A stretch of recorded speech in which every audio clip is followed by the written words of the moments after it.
On this episode of Blue 58, the draft is closing in and it's time to start taking a look at the kind of players the Packers might be interested in selecting at this time next month. But we're doing things a little bit differently this year. I'll explain in a second. Then the NFL lost a great one this month, and people are thinking about his departure all wrong. I'll tell you why. Blue 58! Hello and welcome to another episode of Blue 58, the one and only podcast to thepowersweep.com. I am your host, Jon Meerdink. Happy to be with you here one more time. It's hard to believe, but the draft is only about a month away. Really about 4 weeks away. And we are going to be heading down the home stretch in short order here very quickly. So what we're going to do over the next month or so, over the next 8-9 episodes, is take a look position by position at players the Packers could draft. Or maybe players that I think you should be aware of, because I think we're going to do things a little bit differently this year than we've done it in years past. The past couple of years, we've been very focused on looking at the Packers' history and trying to use their trends, their preferences, their physical guidelines to narrow down who the Packers could pick. And there's nothing wrong with that approach. I think it's very good. I think it's good stuff to be aware of. And we're going to incorporate some of that into what we do this year. But I think just limiting it to that is the wrong way to go about it. So I would encourage you to continue to seek those sorts of things out. But this year, as far as the Power Sweep is concerned, we're going to go in a slightly different direction. I'd like to focus on 5 types of players within each position group as we go on our journey between now and the NFL draft. Let's take edge rushers, for example, since that's what we're going to talk about on this particular episode. You may have guessed that by the title. Within the players that you could qualify, quantify, describe as edge rushers, I want to talk about 5 different kind of archetypes. The best fit for the Packers, the worst fit for the Packers, a potential sleeper within that position group, a player who attends a small school, and then kind of a wild card, a guy who we're not really sure what you should be thinking about. Why these 5? I'll tell you. That's why you ask rhetorical questions, so you can tell people the answer to a question that you want them to have asked. See just all sorts of information on this show. Why these 5? Well, I think the temptation, when you just look at the Packers' athletic fits, athletic profiles, whatever, and go from there, is that even within that, you tend to skew towards the higher profile prospects. And there's nothing wrong with that. Most of us are only really interested in the first couple rounds of the draft anyway, and can really only form a substantive opinion about the first couple rounds of the draft anyway, so just focusing on those is fine. But I think looking at these 5 archetypes is going to help us get a, if not comprehensive look at this position group, get us kind of a better cross-section. Because in researching this, we're going to look, I at least am going to look at more than one player who could fit into each of these categories, and maybe we won't just limit ourselves to 5.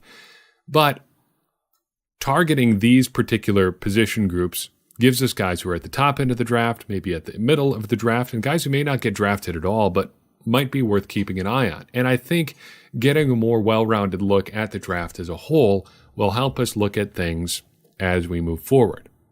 Bob McGinn had a really good point before he went behind a paywall on a blog about preparing for the draft. He said one of the things that he really liked about researching everybody who was in a particular draft class is that a year down the line, 2 years down the line, 3 years down the line, when the Packers were playing against these other teams, he could pull out stuff that scouts had told him at the time about players that the Packers are now playing against and have a sort of baseline knowledge about them to begin with. Then he could look at where they had been and what they had done in between the draft and then, and kind of have a well-rounded opinion about them.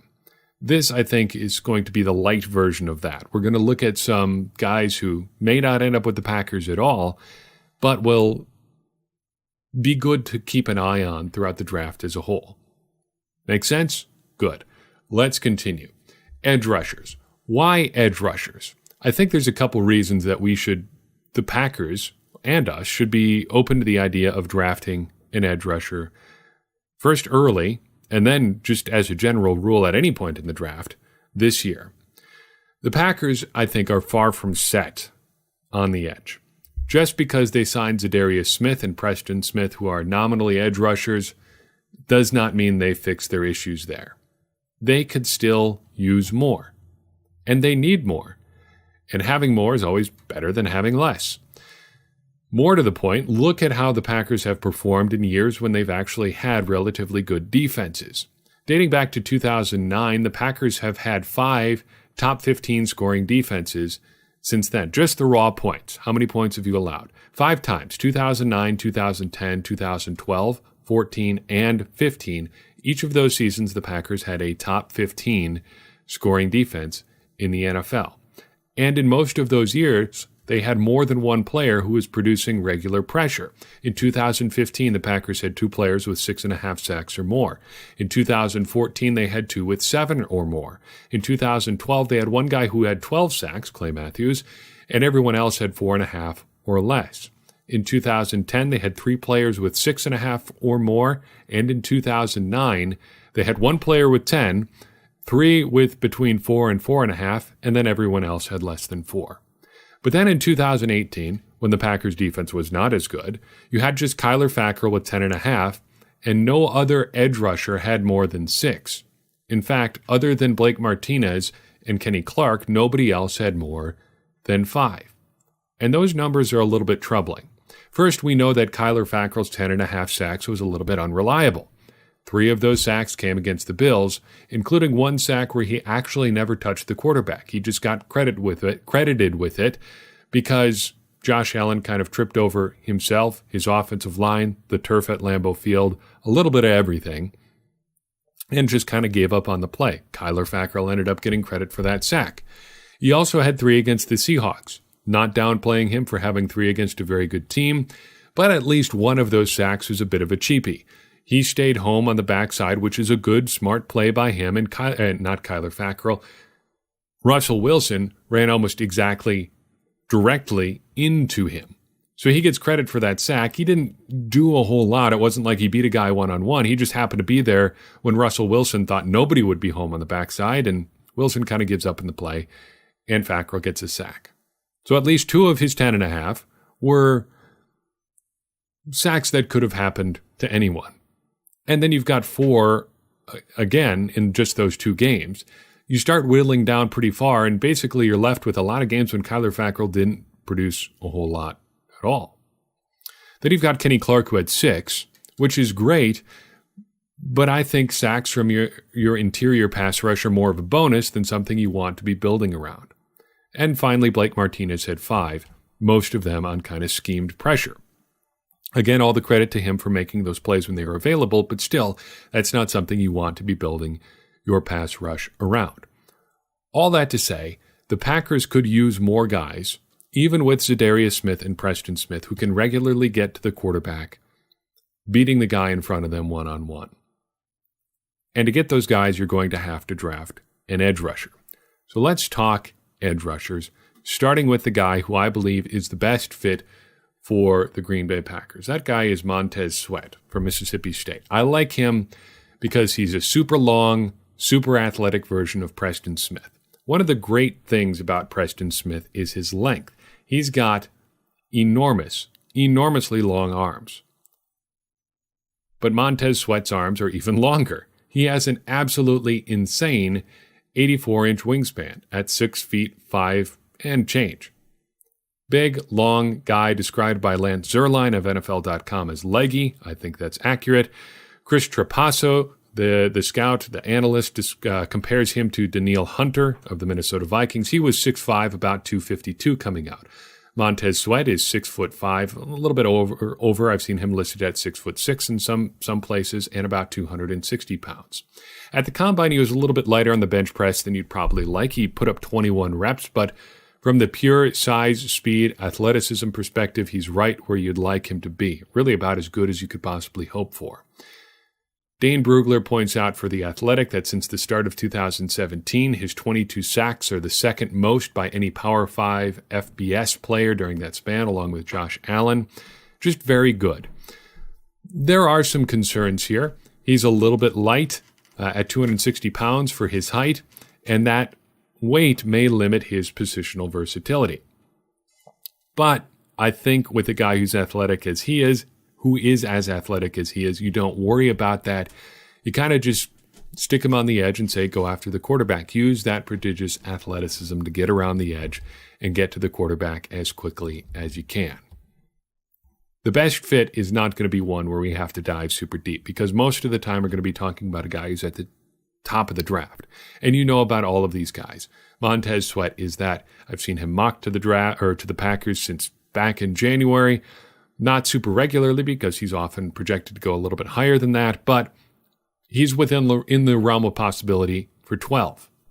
It's not impossible, and I think he would be a great fit if the Packers could get him. I just like his size, I like his length, and I think he would be an excellent, different option for the Packers. The worst fit is also one we're not going to have to spend a whole lot of time on, because hopefully the Packers aren't going to be drafting him. And, they probably won't see a lot of teams connecting, or a lot of mock drafts connecting the Packers to a player who is not a good fit.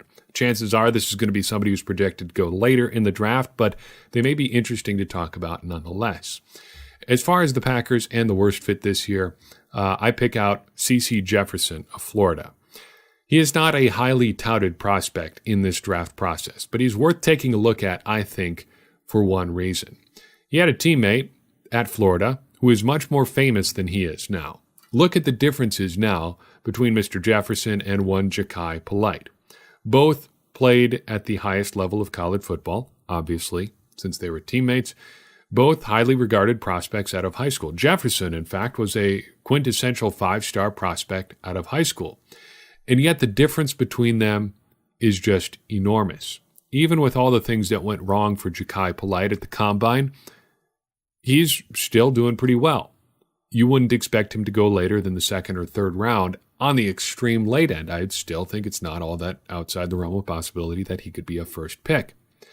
Jefferson had considered coming out after his junior year, but he returned, and that proved to be a bad choice. He had a significant shoulder injury that required surgery. He was also suspended due to some conduct that the coaches didn't particularly like, and basically torpedoed any chance he had of getting significant attention in the NFL draft.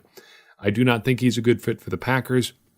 He's not a great size, speed type prospect, and I think even though he is nominally an edge rusher, he would be a tough fit for a 3-4 scheme, even though that's not necessarily exactly what the Packers run anymore. And nobody even really runs a pure 3-4, 4-3 type scheme in the modern NFL. That's not Jefferson's fault. That's not anybody's fault. But I think he would have a hard time fitting in with the kind of players the Packers are looking for when they're looking for guys to rush the passer, especially given their acquisition of guys like Zadarius Smith and Preston Smith, both who are more classic edge types. As far as sleeper guys, I went back and forth on this. I picked a couple different names that I wanted to talk about. The one that I settled on was Andrew Van Ginkel from Wisconsin. I think a lot of people are going to like this particular individual because of his story, for one thing. He went from junior college to the Wisconsin Badgers and now potentially to the NFL. Even dealt with a little bit of adversity at the start of this year with an injury. Kind of bounced back at a great run down the stretch as he finished out his career in Madison. He's got good but not great size. Goes 6'3", about 240-ish pounds. Good but not great speed, 4.56 in the 40. That's pretty good for a linebacker in general. At that size and speed, though, at that size and weight, though, I don't think that's as good as it necessarily looks. If he was running that at 255, 260, then you'd say you probably have something. He was not there especially strongly on the bench either. He put up just 17 reps at 225 pounds. But the thing about Van Ginkel is this. He's got an elite 3-cone drill time, and his short shuttle time was also very, very good as well. This is the sort of player that gets slotted maybe as an edge rusher in the draft, maybe a guy a little bit like Vince Beagle, but may end up being a little bit better off the ball, where he doesn't have to worry about necessarily engaging with those big offensive tackles one-on-one. That may ultimately be where he ends up playing in the NFL, and he may also ultimately just end up being a really good special teams type player. But he does have the athleticism, at least in part, of an elite edge rush type in many ways. Maybe you take him in the 6th or 7th round and just see what you can kind of do.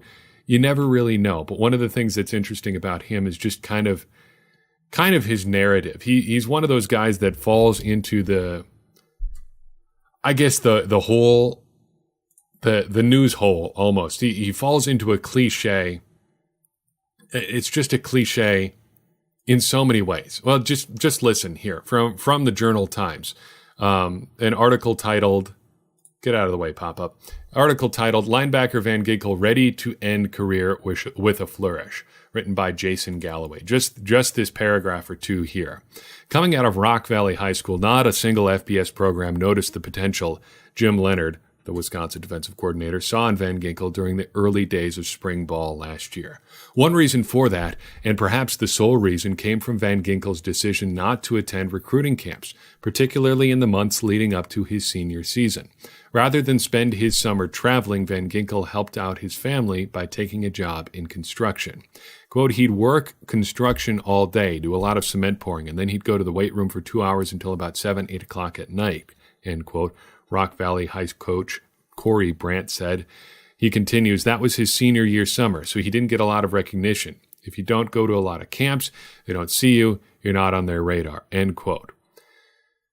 So, high school football player, works a construction job in the summer, goes out and lifts weights after he does his construction job. No D1 offers, so he goes to junior college, ends up with Madison in the story, or with the Wisconsin Badgers in Madison, I should say, and now he's off to the NFL.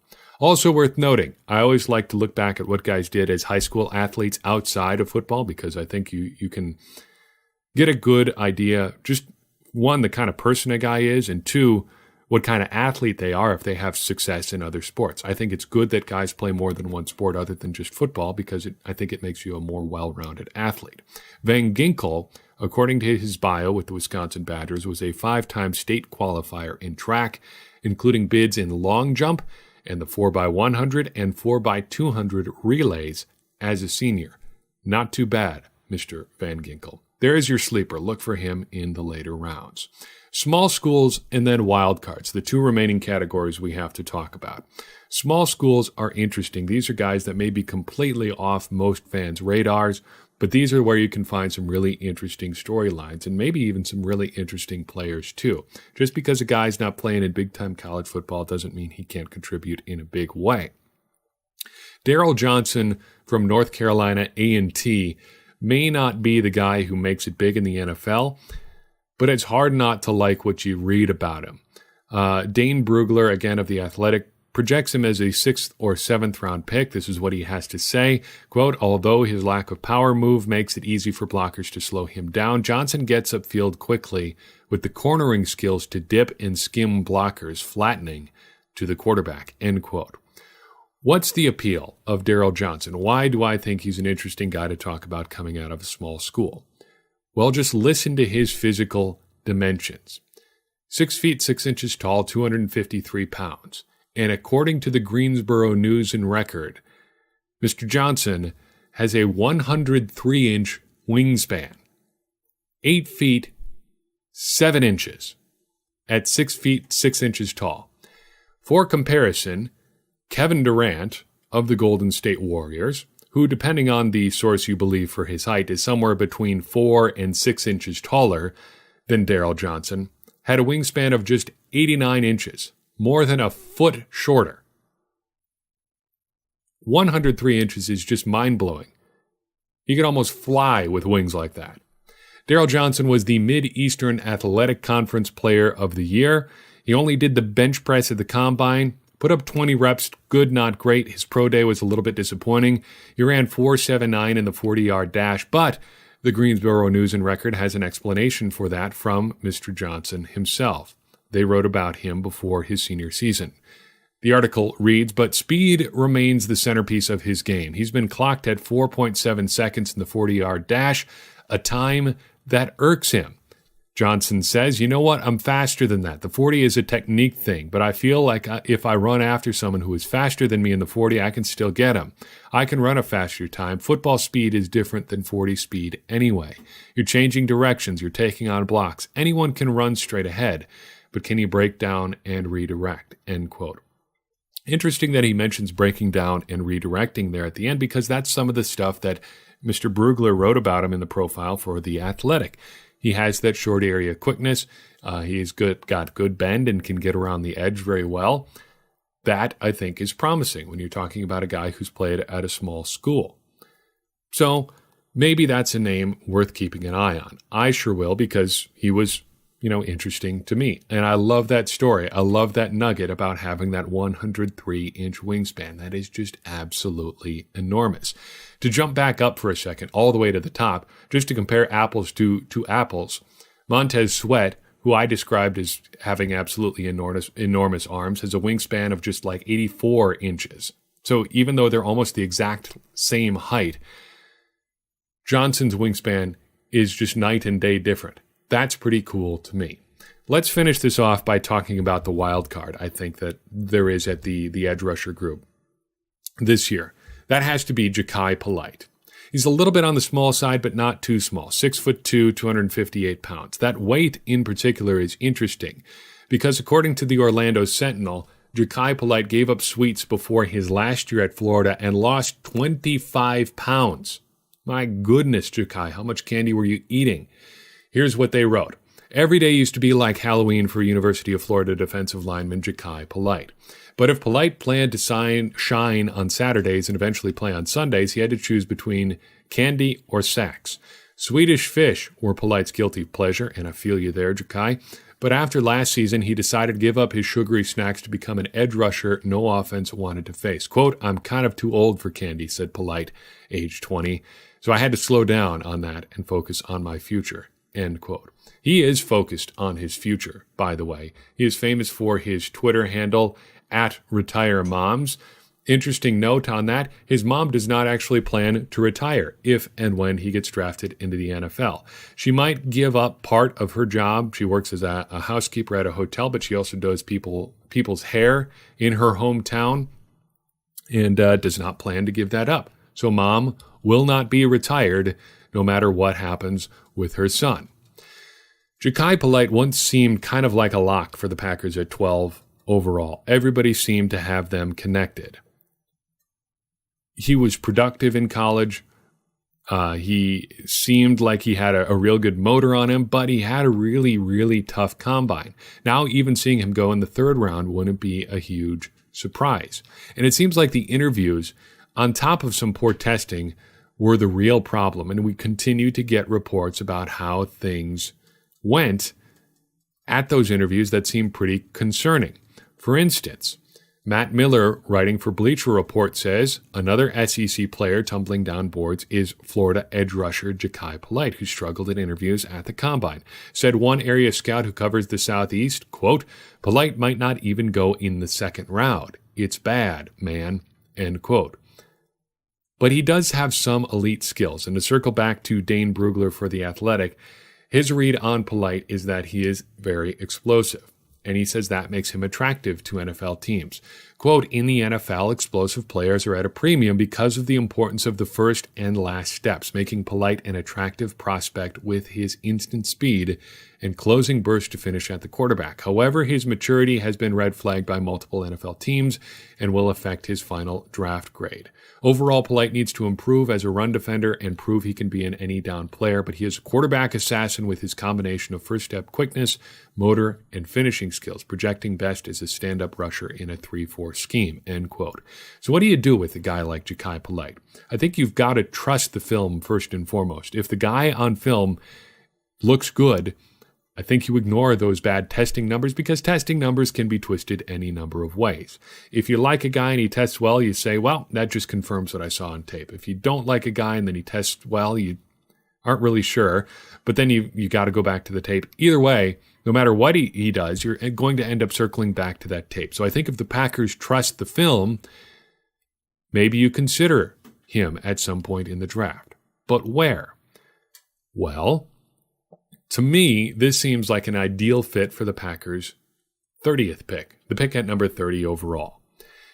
You don't have the risk built in with the 12th overall pick. You've got a little bit of a cushion because you've got another selection coming up at 44. Maybe that's where you take a little bit of a swing. I don't know if he gets all the way to 44. I have seen some stuff that people think he could go in the third round. I'm not sure I super believe that. I think this might be a roll of the dice worth taking, but it gets complicated because Polite said by name that the Packers were one of the teams trying to apparently trip him up in interviews, asking him questions about why he didn't necessarily perform as well as he could have during his senior year. Does that mean the Packers are out of the running entirely? I wouldn't think so, but it does add a bit of an interesting layer to a potential Ja'Kai Polite pick. So that's edge rushers. Those are 5 guys that I'm keeping an eye on. We'll keep a running list of these guys to review as we approach the day itself. While I've got you here, I want to talk for a second about Rob Gronkowski. Gronk announced his retirement this week on Instagram. Seems kind of fitting for a almost consummate millennial type player. Bit of a doofus, bit of a guy who marched to his own drum, to the beat of his own drum, and I think everybody loved him for it, and rightly so. But I think we're kind of getting his departure wrong. At least some people are. Because the number one question I've seen asked of the Patriots now is, how do you replace Rob Gronkowski? To me, that is the wrong question to ask. Because you can't replace Rob Gronkowski. It's just not going to happen. A quick illustration. Over the past 3 years, Rob Gronkowski has been injured a lot. He hasn't played a full season since 2011. He hasn't played more than 14 games in any of the past 3 seasons. He played 13 games in 2018, started just 11, just 14 games in 2017, and just 8 in 2016. Just 35 games total over a 3-season span. Over that stretch, though, he compiled 141 catches for 2,300 yards and change and 14 touchdowns. That works out to a per 16-game average of 64 catches for 1,054 yards and 6 touchdowns. That's production you don't just replace. How do I know that? Well, since 2009, there have only been 16 instances of that stat line appearing next to an NFL tight end's name for a single year. Only 16 times in the past decade has a tight end had at least 60 catches, 1,000 yards, and 6 touchdowns. It just doesn't happen. 4 of those 16 times have been Rob Gronkowski. He is almost entirely unique in the NFL, maybe in NFL history. So you don't just replace Rob Gronkowski. The better question to ask is, how will the Patriots change their offense to account for the loss of Rob Gronkowski? It's a subtle difference, but it's an important difference, because this is something that Bill Belichick does better than any other coach in the NFL right now, and maybe any other NFL coach ever.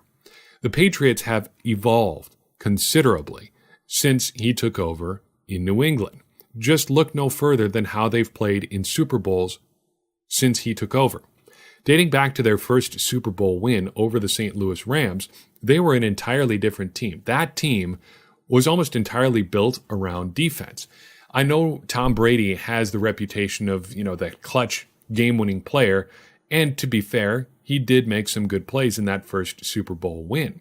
But the Patriots were an entirely different team. They didn't rely on Tom Brady pretty much at all. That first Super Bowl win was almost entirely based around the defense, to the point that Brady was virtually a non-factor for almost the entire game. His final stat line was 16 of 27, 145 yards, and 1 touchdown. His final quarterback rating was 86.2. He didn't have a pass that went longer than 23 yards that entire day. But as Tom Brady grew, the offense changed. They've been an air it out offense. They've been the ultimate kind of final version of the West Coast offense with slot receivers, timing patterns, and a tight end who could win one-on-one. They're going to be changing now as Rob Gronkowski heads off to greener pastures. And that's the real interesting question here. Not how will they replace Rob Gronkowski, because replacing him is impossible. What are they going to do to change instead? That's the real question, and that's the kind of question more NFL teams should be asking as they adapt to their personnel, ones that are retiring and ones that aren't. That's all I've got for you on this episode. Thank you so much for downloading, for tuning in, for everything. Thank you so much for all your support. If you liked what you've heard and want to help us keep this all going, the best way to support us is to leave a review and a rating on iTunes. It helps more people find the show. If you want to take your support to the next level, the best way to do that is to donate $1 per month at patreon.com/thepowersweep. $1 per month is enough to offset our hosting costs for this podcast and for our website. And don't forget to check out our great selection of t-shirts and sweatshirts by clicking the shop link at thepowersweep.com. If you've got an idea for the show or just want to say hi, you can reach us at thepowersweep.com on Facebook and on Twitter, or by emailing thepowersweep1959@gmail.com. We do appreciate anybody who takes the time to reach out. Every bit of feedback, every question you ask, every thought you offer helps us make Blue 58 and the Power Sweep better, which furthers our mission of helping everybody become smarter Packers fans. And as I always say, smarter Packer fans are better Packers fans, and better Packers fans are what we all want to be. I'm your host, Jon Meerdink. We will see you next time on Blue 58.